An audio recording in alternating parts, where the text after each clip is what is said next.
Assalamualaikum warahmatullahi wabarakatuh. Perkenalkan saya Oli Novedisanti dari tim Inovasi Waper Dinas Perpustakaan dan Arsip Kabupaten Serdang Bedagai. Hari ini saya ingin membagikan materi mengenai cerpen yang akan disampaikan oleh Bang Ade Fdira. Namun sebelumnya izinkan saya memperkenalkan Bang Ade dengan CV-nya ya, kurikulum vitae-nya. Nama Ade Fdira, nama penanya Ragdi F. Daye, tempat tanggal lahir Solok 11 September 1981, nomor HP-nya 0852 63 49 289, email ragdifdaye@gmail.com. Riwayat pendidikannya SD Negeri 16 Nanbalimo, SLTP-nya 3 Solo, SMA-nya 1 Solo, S1 Sastra Indonesia dari Universitas Andalas, S2 Magister Manajemen FEUNP. Kerjaan penulis dan ASN Dinas Kebudayaan Provinsi Sumatera Barat atau Kasih Produk dan Kreasi Seni Budaya UPTD Taman Budaya. Kalau prestasinya banyak sekali, dibaca satu-satu kayaknya akan lama. Jadi saya akan membacakan saja yang dua terakhir, yaitu karya terbaik nulis dari rumah yang diadakan Kemenparekraf RI 2020 dan juara satu lomba menulis cerpen orang utan The Center for Orang Utan Protection 2020. Kalau pengalaman menulis, seminar dan pelatihan juga banyak. Jadi yang terakhir saya bacakan, aktif menjadi instruktur pelatihan menulis sejak tahun 2006 hingga sekarang. Kalau buku antologi tunggal ada 3 ya. Perempuan Bawang dan Lelaki Kayu, kumpulan cerpen 2010. Nomor 2, Rumah yang Menggigil, kumpulan cerpen 2016. Dan 3, Esok yang Selalu Kemarin, kumpulan puisi 2019. Kalau buku antologi bersamanya banyak banget, sampai 32 buku ya. Yang terakhir itu Idul Fitri untuk Ibu, kumpulan cerpen 2021, dan Sebuah Usaha Memeluk Kedamaian, kumpulan puisi 2021. Mungkin itu saja perkenalan singkatnya. Mudah-mudahan video menulis cerpen ini bisa menambah wawasan bagi para remaja, terutama penulis yang pemula yang ada di Serdang Bedagai khususnya. Pada umumnya semua penulis-penulis pemula juga, yang tidak pemula, dan penulis yang lainnya juga yang ingin mendapatkan ilmu dari Bang Ade Fdira. Selamat mendengarkan. Cerita pendek adalah sebuah jenis dari karya sastra yang biasanya hanya terdiri dari beberapa halaman. Dia lebih pendek dari novel. Biasanya fokus hanya satu konflik, tidak panjang-panjang ya.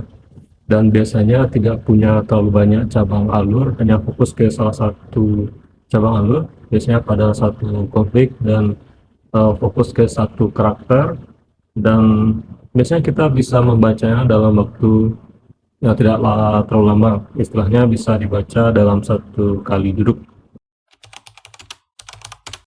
Pertama tentunya ya, cari dulu ide atau konsep cerita kita. Apakah cerita kita tentang persahabatan, tentang percintaan, atau tentang perjuangan hidup. Nah, bisa dimulai dari itu, ditentukan dulu ide ataupun tema cerita kita. Yang kedua, baru kita pilih, kita reka, kita ciptakan konflik yang ada dalam cerpen kita tersebut. Misalnya tentang persahabatan tadi, adanya apa ya, pengkhianatan atau ada penyesalan dari seorang tokoh kepada temannya, atau ada uh, keinginan untuk minta maaf yang belum terucapkan. Itu bisa menjadi sebuah konflik yang akan kita ceritakan. Kemudian kita perlu memilih karakter tokoh utama, dan tokoh utama ini tidak mesti sempurna. Justru akan lebih baik ketika tokoh kita punya sisi-sisi manusiawi, sehingga dia bukan iblis dan bukan pula malaikat. Dia benar-benar manusia yang punya sisi-sisi humanis, ada kebaikan tetapi juga ada sisi-sisi lemahnya. Sehingga ini akan membuat pembaca nantinya akan lebih mudah bersimpati dan merasa tokoh itu benar-benar ada dan real dalam kehidupan. Kemudian kita bisa menyusun struktur cerita.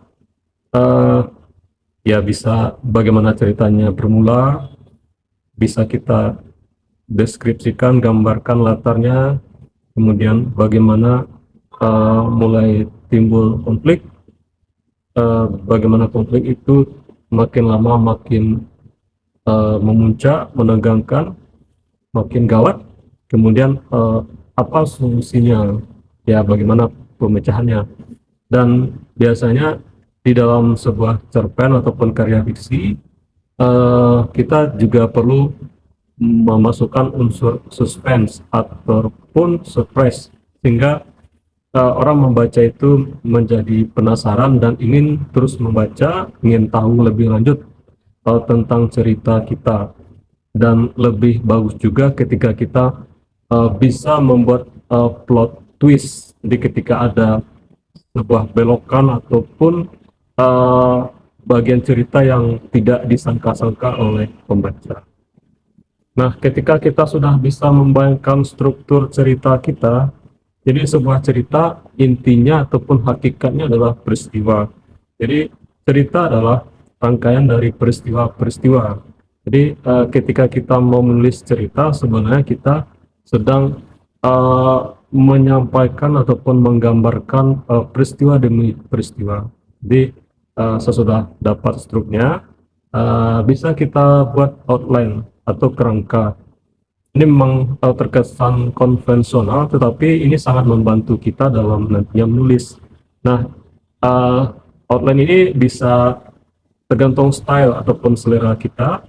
Bisa memang kita sesuai pola yang standar ya, artinya dimulai dari perkenalan, pengenalan tokoh, latar, kemudian ada mulai konflik sampai konfliknya meninggi sampai ke klimaks dan seterusnya. Tetapi tidak ada masalah juga ketika kita tidak seperti itu, misalnya memulai justru dari ending atau sesuatu akhir dari peristiwa, atau bisa juga kita memulai dari tengah peristiwa. Jadi itu tergantung dari kemahiran kita, teknik kita, bagaimana bisa menyulam ya ataupun menjalin peristiwa-peristiwa yang ada dalam cerita kita. Kemudian sudah kita punya tokoh yang rasanya sudah realis, sudah kuat karakternya, sudah ada konflik yang akan kita ceritakan, ada latar yang jelas, yang kuat, yang hidup.